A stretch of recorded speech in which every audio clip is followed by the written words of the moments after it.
Alam mo yung feeling na parang every turn na kalsada, may bagong kwento. So, parang ano rin to, no?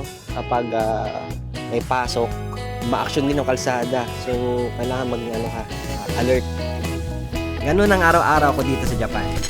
As an Uber Eats bicycle rider. Napakasimple lang ng trabaho mga kaibigan. Pero bawat ping ng app, panigurado ko, may panibagong adventure. At ito, ang Japan Uber Eats Life.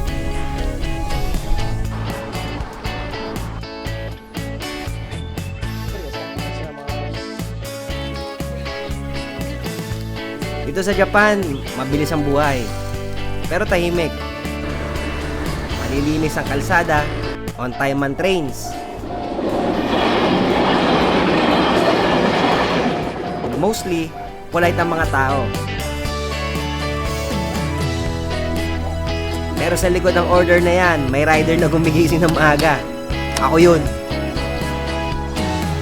Nag-charge ng phone, nag-a-adjust ng bag, ready na for another day na puro pedaling at puro surprises.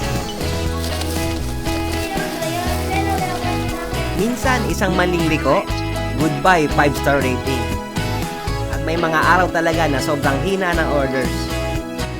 4 minutes drive, mga kaibigan. Kaya na to. Actually, lately, napakahirap ng kumuha ng napakaraming order, Sobrang tuman. Parang naka-Netflix lang ako sa sidewalk. Lagi ako tingin na tingin sa app. Pero wala namang order na dumadating. お待たせしました。すいません。ちょっと来ました。ごめんなさい。すいません。ありがとうございました。 Siguro kasi bisikleta lang sa akin. So, mas pinapriority nila yung mga nakamotor or yung mga naka-kotse. Kahit pa paano, buti na lang, natutunan ko na yung secret formula nila, no? Hindi lang siya basta ride and drop. Kailangan strategy. Timing is everything. 11 a.m. to 1 p.m., sure ball, lunch rush. 6 p.m. to 8 p.m., pinaka-solid na dinner peak.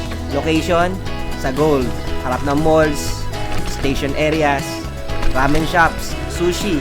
Dito nagmumula ang mga high-frequency orders. Play smart, not hard. Okay. Kung nagkapila-pila ang orders, piliin ang pinakamadaling route. Hindi kailangan maging hero. Kailangan maging efficient. Dito papasok yung work smart, earn more. At the end of the day, hindi lang siya tungkol sa kita, mga kaibigan. It's all about freedom. It's about discovering the hidden corners of Japan. Wala ka namang intensyong puntahan ang isang lugar dito sa Japan kung residente ka. Pero dahil dito sa Uber apps na to, may ultimong kasulok-sulukan ng hindi natin kailangan puntahan, napupuntahan natin. Ito yung part-time ko. Napagod? Oo. Pero fulfilled. Kasi alam mong bawat turn ng pedal, may nadadala kang maliit na happiness sa ibang tao. Kaya nga, every ride has a story. May ultimo may mga hapon na hindi talaga lumalabas ng bahay kasi takot sila makisalamuha sa mga tao. Grabe yung Japan, no? Ngayon kaibigan, kung nag-iisip ka mag-Uber Eats sa Japan, lalo't long-term or resident ka dito sa Japan, subukan mo. Again, hindi siya perfect, pero sobrang sulit. Lalo na kung gusto mo ng flexible na trabaho at may hilig ka sa galaw, sa streets, sa freedom.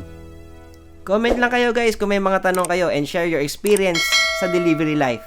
Mga kaibigan, this is your rider, Tito J Talks, signing off. See you on the next ride.